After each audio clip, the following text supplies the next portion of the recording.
Good morning, ladies and gentlemen. Welcome to Culebra, small island located between Puerto Rico and St. Thomas. And we are here at a great little airport. And going to take a quick hop today over to Beef Island. So let's get ourselves going here. Let's go rotating beacon on. Mixture is rich. Carb heat is cold. Master and battery switches on. Fuel pump on. Fuel on the lowest tank. Correct the throttle. Take a look outside. Make sure there's nobody out here to kill or maim. Magneto's on the starter. Good start. Back to both. Throttle back to 1,000 RPM. Check oil pressure. Oil pressure is looking good. Fuel pump off. Fuel pressure dropped, but it's still alright. Lean the mixture. Avionics master switch on. Set our altimeter. We are at one of the really cool small airports in the Caribbean. I'm not really in the ideal parking spot to show you this airport, but this airport, Tango Juliet Charlie Papa. Wonderful little airport, and really beautiful job done. Transponder on standby. Really beautiful job done by SLH Sim Designs. Got the terminal building over here, and all the ramp areas and everything. Really beautiful little airport. Inexpensive. I think it might be $8 or something like that. All right. Let's go nav and strobe lights on, taxi light on.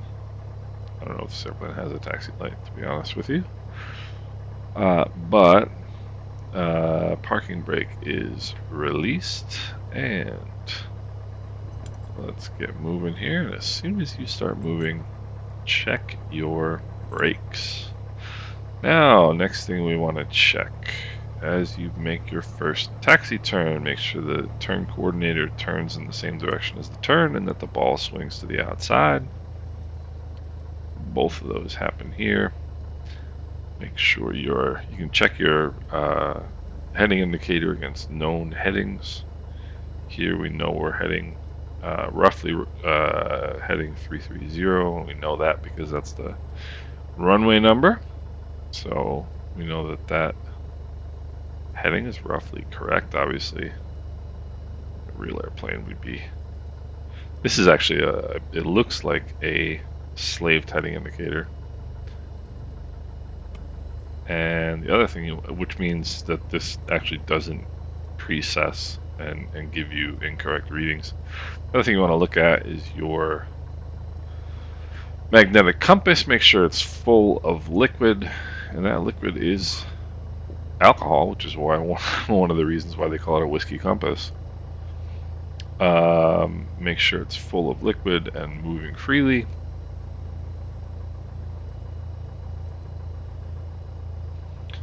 And that's pretty good, actually. Now, the reason I started on this side of the airport rather than the terminal building side is because there's a little bit of an issue with a bush at the end of Taxiway Alpha. Culebra traffic, Warrior Foxtrot Delta Oscar, back taxiing runway 13 full length for departure, Culebra. And even if you don't hit it, you can hit it. And it will bring your airplane to an abrupt stop. Now turn the landing light on, because when you're on an active runway, you always want your landing light on. I'm talking about these bushes over here. And I reached out to SLH Sim Designs, and they're gonna have a look at it. I just started recording a video right before this one, and it came to an abrupt end at the end of that taxiway. Even though I visually missed the bush, I still hit it. Like, I was looking at the external view, and I didn't physically strike the bush, but it did show. It did, the wing stopped, and clearly it run into it, even though I didn't run into it. So figured I'll just start on this side and taxi up the runway, and then I won't have to worry about it. So let's go mixture rich. Fuel pump is on. Alright. Trim is roughly neutral, which is good. Alright. Culebra traffic.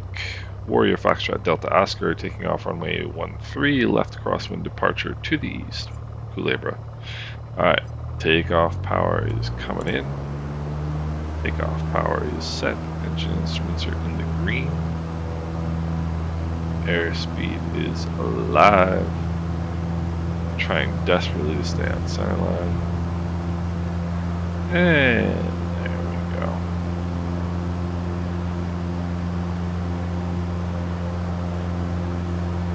Now this works for me. Push that nose down just a little bit.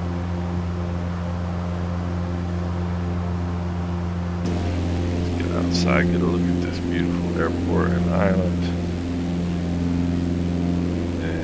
This is some cool stuff. I like this little island. It's a fun place to fly.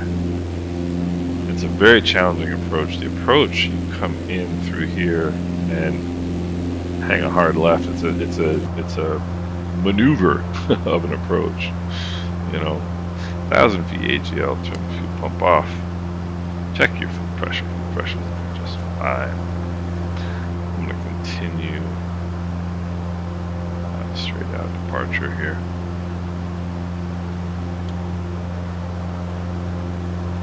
So, and we're heading over to Beef Island today. And Beef Island is another airport that SLH Sim Designs has done. And I've flown in there a couple times. But I think the only time I flew in there since I bought that scenery was at night. It was dusk, but by the time I landed, it was night for all intents and purposes, and that didn't make for a very good scenery video. So we'll do it again. This time I want to give you guys a good look at it. It's great. I mean, Beef Island. This flight kind of bookends two really cool, in my mind, iconic airports in the Caribbean. 2,500 climbing to 3,000. See Puerto Rico behind us in the distance. See something weird. I don't know what's going on there. Some places in the Caribbean where the water just looks a little bizarre, like around Antigua, it's the same thing. Quite sure what the deal is, but so 50 feet below our desired cruise altitude. Start pushing the nose over. Pull the power back until you hear a distinct drop in engine noise. Feet are off the rudders, and we'll just hold level. Trim ourselves out here.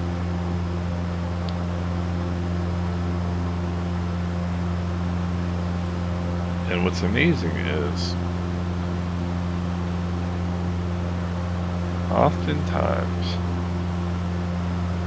you just do that, you just pull the power back until you hear that drop in engine power, and you're almost always going to be right on what you're looking for. I was looking for 2,500, I was about 2,550. So make a small adjustment. All good.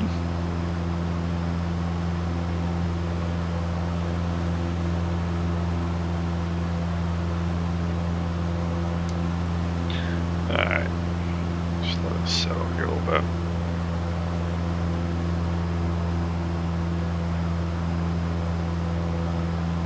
And that's the switch. Yeah. Set course is 093.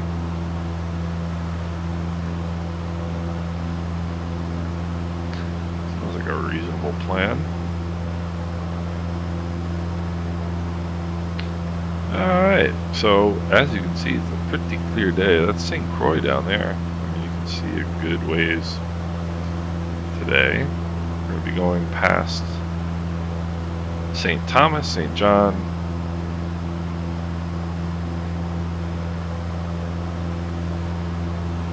and yeah. Start leaving the mixture here.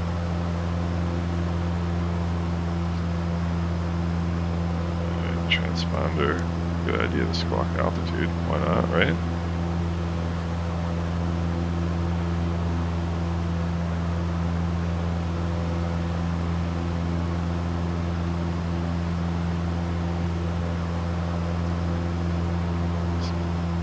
Lean by pulling on that red handle right there. Watch the EGT go up.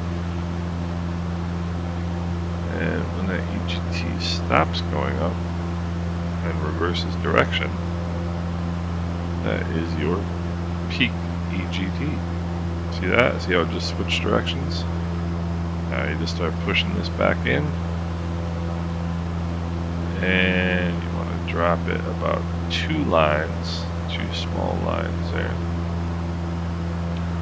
Each of those lines is 25 degrees Fahrenheit. You want to be about, and then we call that being rich of peak. 50 degrees rich of peak. Now, next thing we want to do, turn our fuel pump on and switch fuel tanks.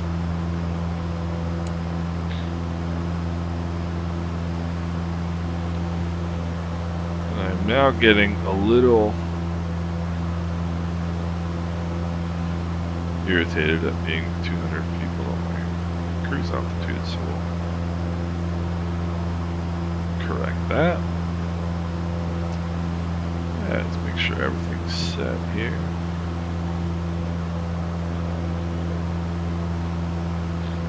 Everything's looking good.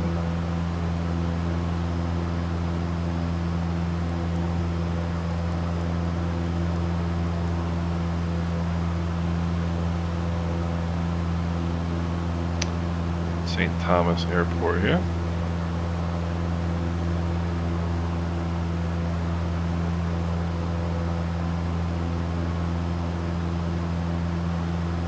There's Night Cargo 386 is off our wing coming in.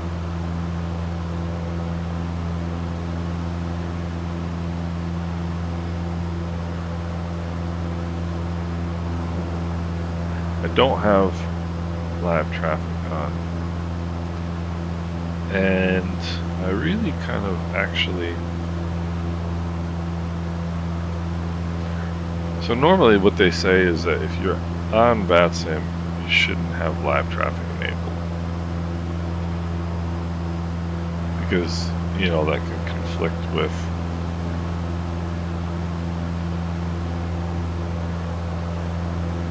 there he is right there.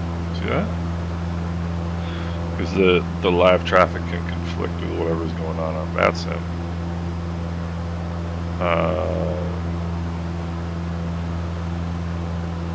But I am a big fan of live traffic in the sim. I think it's one of the cooler features.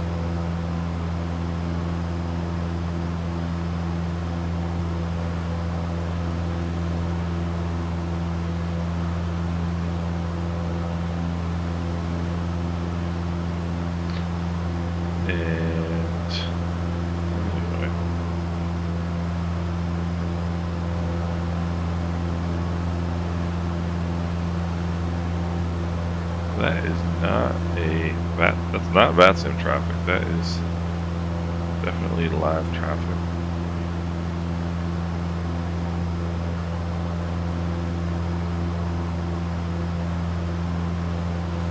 There is VATSIM traffic now over here somewhere. TBM 900 heading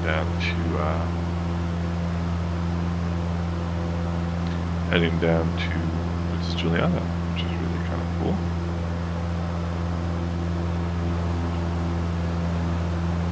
So I guess the big flight sim news is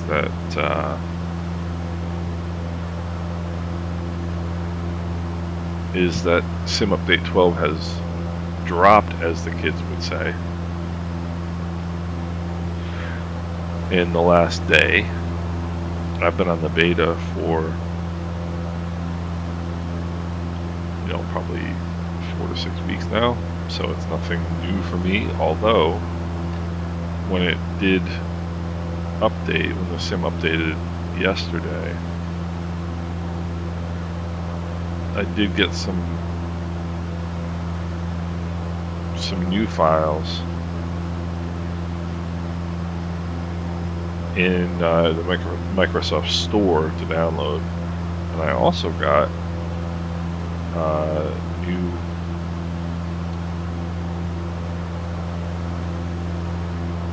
TBM 930 files in the Content Manager, which I was a little surprised to see. I have not flown the TBM in quite a while. I tried flying it in the beta and was not able to. I wasn't able to get any power to the airplane. And so that was that. Well, temperature, low pressure, all good. So I wasn't able to fly the TBM in beta.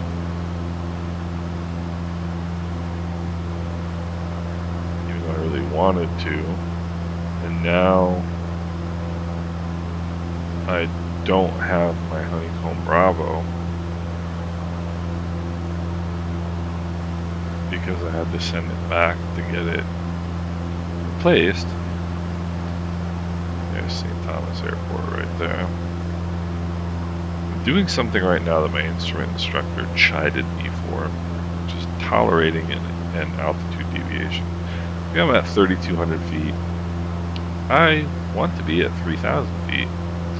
So the question is, why am I flying along 200 feet higher than I want to be and not doing anything about it? Might not seem like a big deal, right? Perfectly beautiful VFR weather, there's nothing to worry about.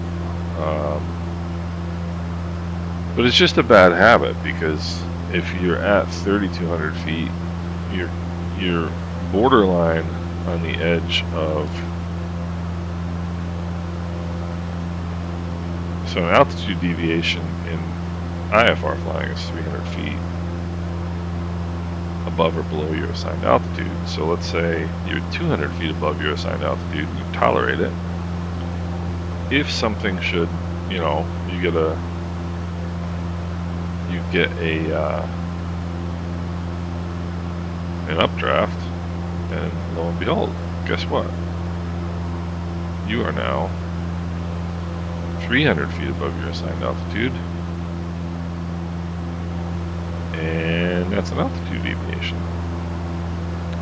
And granted, you're not going to get arrested for it or anything, but ATC may call you up and point out, Warrior Foxtrot Delta Oscar, you are 300 feet above your assigned altitude. Knock it off.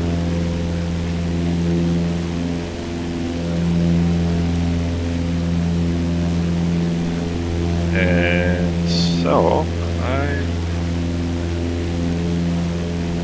want to get in the habit of accepting altitude deviations. And there is actual traffic coming out of there. That is Night Cargo 2201 right there over the tail. That was an American Airlines flight that just left as well.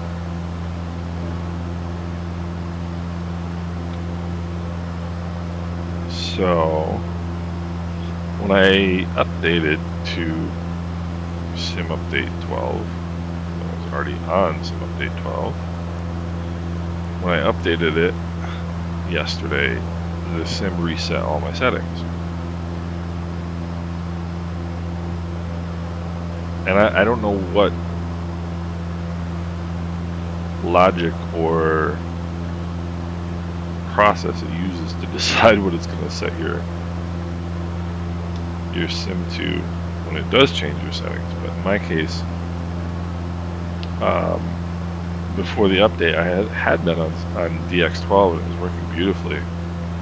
And I always have, since I've updated my computer, have always used 100% of my monitor refresh rate, which is 60 frames per second.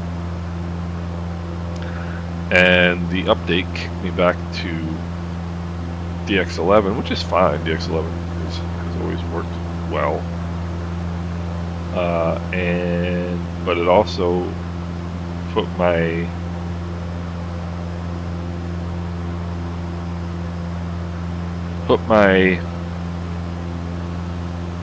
refresh at 50% of my monitor refresh rate, so it essentially capped it at 30 frames per second.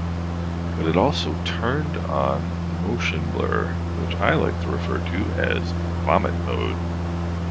Motion blur is like horrible. I don't know why anybody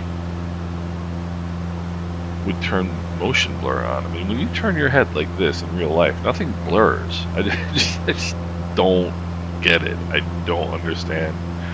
I mean, I would imagine if like you were going 120 knots and all of a sudden came to an abrupt stop, sure, I could imagine that you might have some blur.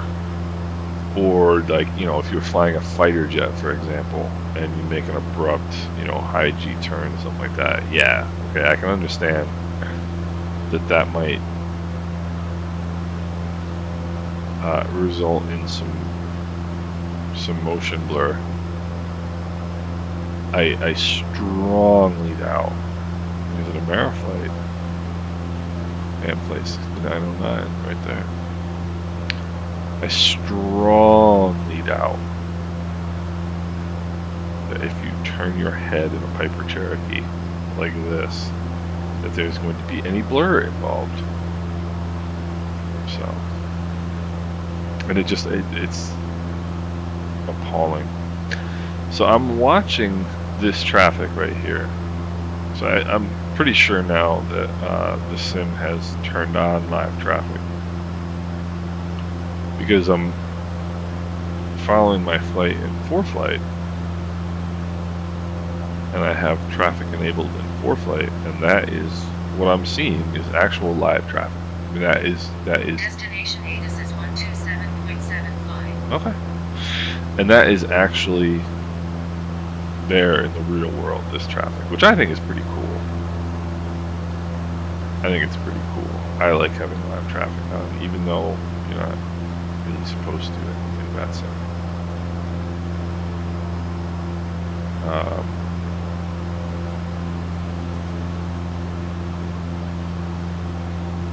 Coming up on the island of St. John is a really cool webcam. It's called if you go on YouTube, it's called the Windmill Bar webcam, and it's over somewhere over here, looking out this way at all this, like a panoramic view, and it's beautiful, and it's really a cool view, and something that I would like to see in real life someday.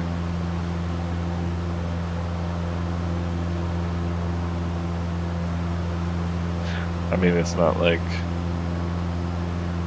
there aren't a zillion other amazing views in the Caribbean, I guess, right?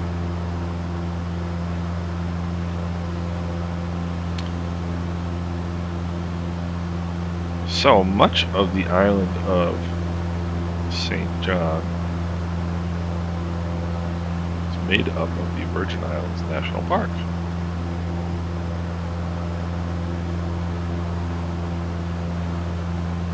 And when you are flying over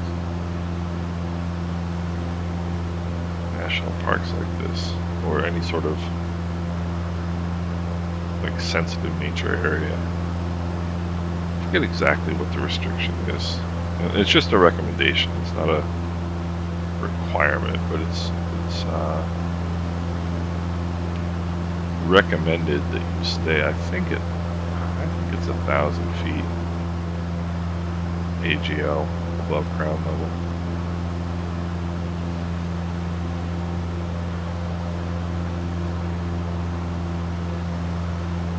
But really what they prefer you do is not fly in there at all. And the park itself kind of ends, the southern boundary of it is right off the tip of that little outcropping there, so we'll make sure that we stay clear of it. It's important when you're flying to be a good citizen. I know I've mentioned it here and there, but people love complaining about airports and airplanes, and people love getting airports shut down. And a lot of people don't realize the importance of small local airports and how much this guy's going into, see him right here, it's Ameriflight. He's going into Beef Island as well. It's like he's dropping right over top of. When we get over there, I'll show you what he's doing versus what I'm going to do. Because he's going straight in. And I am not going to go straight in.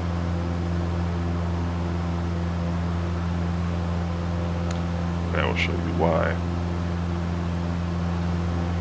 But a lot of people don't realize what small airports and local airports bring. Both in terms of economic impact, but also just it's good to have access to places, and when pilots are inconsiderate of people on the ground, it makes all of our lives more difficult as pilots. So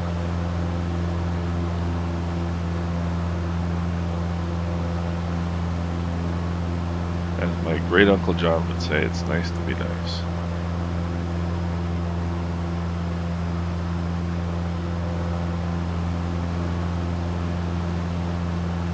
So again, that's live traffic right there, and he is literally straight in, perfectly straight in.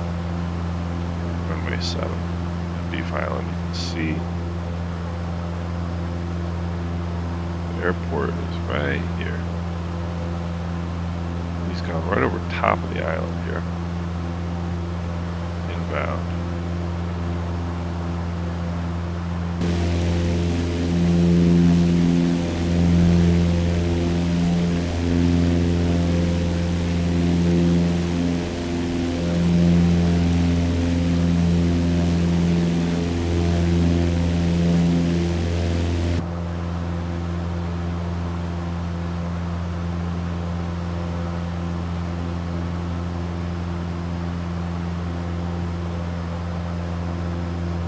So now it's time to have fun with math. I hate math, I don't know about you guys, but so we've got 2,000 feet to drop.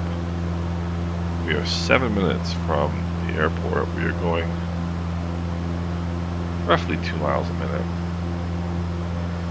So to drop 2,000 feet going 2 miles a minute, when would we need to, how long would it take us? 120 knots.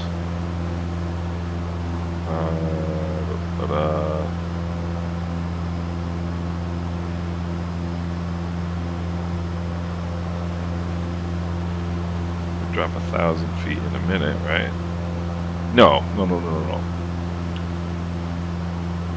We drop 1,000 feet in 2 miles. So essentially we would need, if we want to be a 3-mile final, at 1,000 feet, we want to start our descent at 500 feet per minute at CDR at 5.0 miles. 6 miles. Let's see if that math works. And it does seem that he just went around, actually.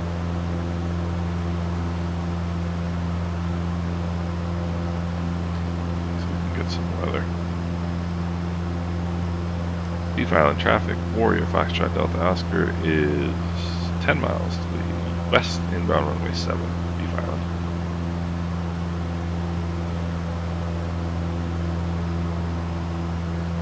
Zero 60 to 11 knots. So when we are 3 plus 4 3 plus 4 is 7, Mike. Told you I sucked at math. So here we're at 8.5 miles. So once we get to 8 nautical miles from the airport, I am going to begin a 500 foot per minute descent. Should put us at 1,000 feet above the airport elevation at 3 miles, which is what we want. I like playing these little math games in my head when I'm flying.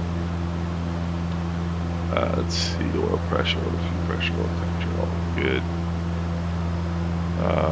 Everything's got a little bit of the leans right now.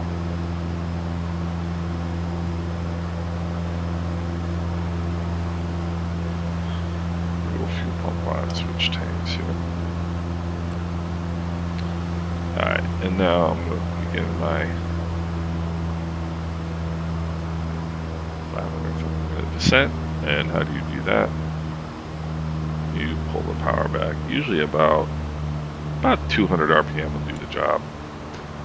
But I'm going to slow the airplane down a little bit too, so we'll go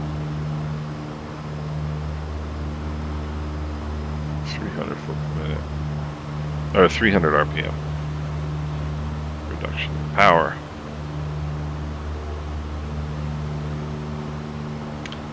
And at the same time, we put in 1 notch of flaps because notch of flaps helps stabilize the airplane, add some drag. So what this guy did, the Ameriflight guy did, was came in straight over the top here. Runway 7. What we're going to do is skirt around this and in.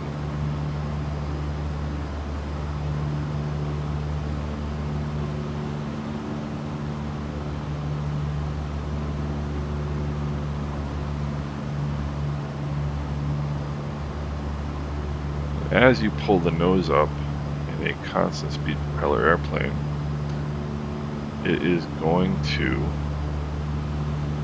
the RPM is going to drop. So you're kind of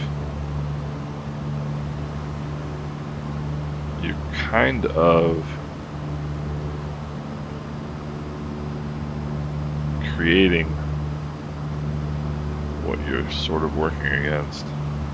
You're pulling the nose up because the vertical speed is dropping, or the vertical speed is increasing. Beef Island traffic, Warrior Foxtrot Delta Oscar, Road Town, inbound, runway 07, Beef Island. This is the visual reporting point. This is Beef Island, or this is Road Town rather, the capital of the British Virgin Islands.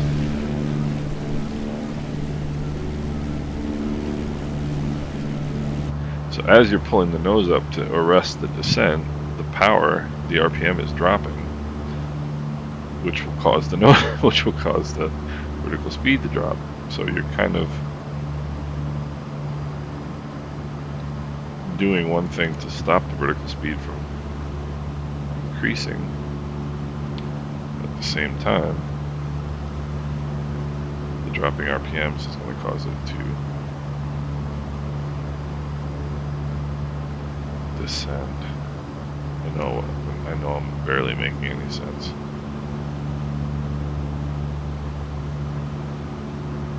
So I set it to 2200, right? But as I'm and I wanted to descend at 500 feet per minute, and it was descending at 1,000 feet per minute. So I'm pulling the nose up to try to, trim and get it to 1,000 to about 500 feet per minute. But because I'm pulling the nose up in a constant speed propeller airplane, that's causing the RPM to drop, which will cause the vertical speed to increase. So it's kind of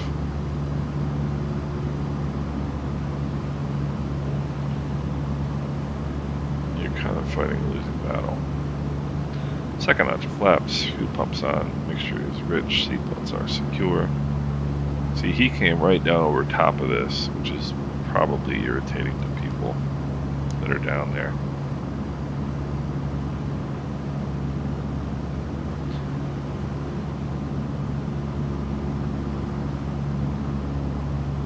So, be violent traffic. Warrior Foxtrot Delta Oscar 2 mile final runway 07 be violent. So I pretty much got to where I wanted to be at 1,000 feet or so at 3 miles. I'm high right now, so we'll just bring some power out.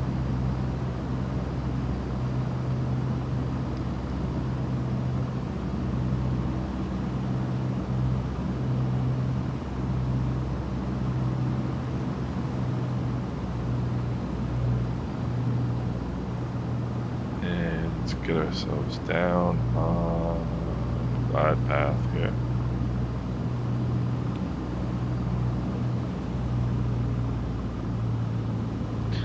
Which doesn't seem to be happening, so what we're going to do is pull some more power out. Short final runway 07. Be violent traffic, Warrior Foxtrot Delta Oscar, short final runway 7, be violent. Now we're really going to start seeing those red lights here. Alright, we are a little bit below glide path. Alright.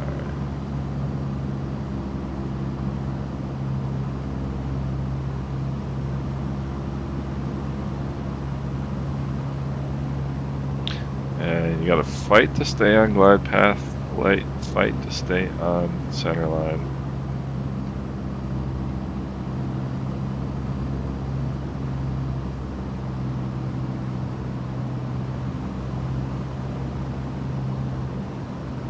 Those are 4 red, and that's not accurate. That PAPI is not accurate.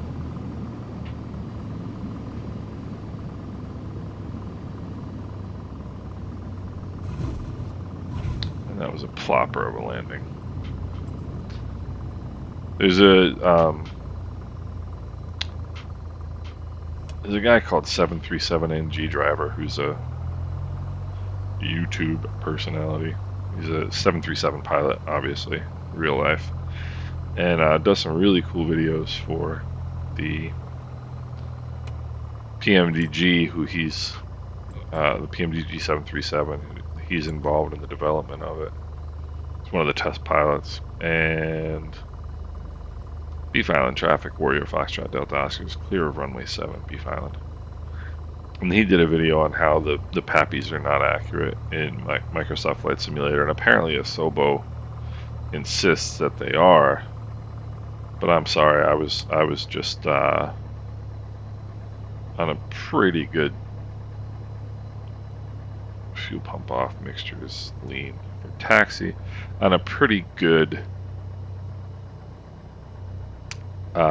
descent for the 1,000-foot markers, which is what the PAPI should put you on. PAPI should, any vertical glide slope indicator, PAPIs, VASIs. PAPIs are the 4 lights, 2 red, 2 white is what you're looking for. VASI is the 2 lights, 1 red, 1 white is what you're looking for.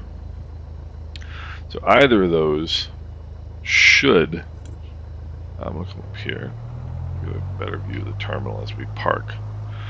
Either of those should bring you straight, if you're on the glide slope for either of those two, should bring you straight to the 1,000-foot markers, which is the big, the big white bars on the runway. And if you follow the PAPIs on Microsoft Flight Simulator, you do not get to the 1,000-foot markers. mean, I was just showing 4 red, which is 4 red, you're dead. That's the expression. Because that means you're low, and obviously if you're low, there's potential for hitting something. Alright, brakes are set. Mixture idle cutoff. Throttle is idle. Set the parking brake. Put the flaps up. Turn our lights off. Avionics master off before your magnetos go off. Magnetos off. Master and battery switches off, and this prop is going to keep spinning because of the wind, I guess. But so anyway, it should put you right in the 1,000-foot markers, and it does not.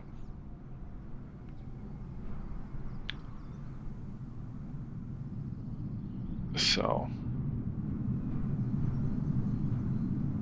what we're going to do now is take a quick look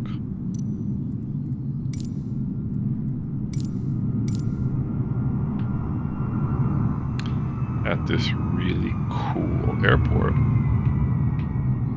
This is Terence B. Lettsome International Airport. I don't know who Terence B. Lettsome is, but he's apparently worthy of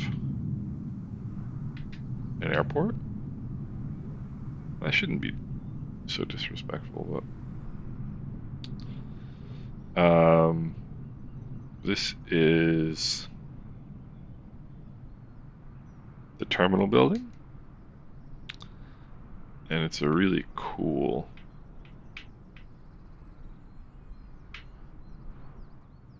airport. You can see that all the taxiway and all the apron is all beautifully marked. Got the parking area here, complete with your parking stand. Come over here.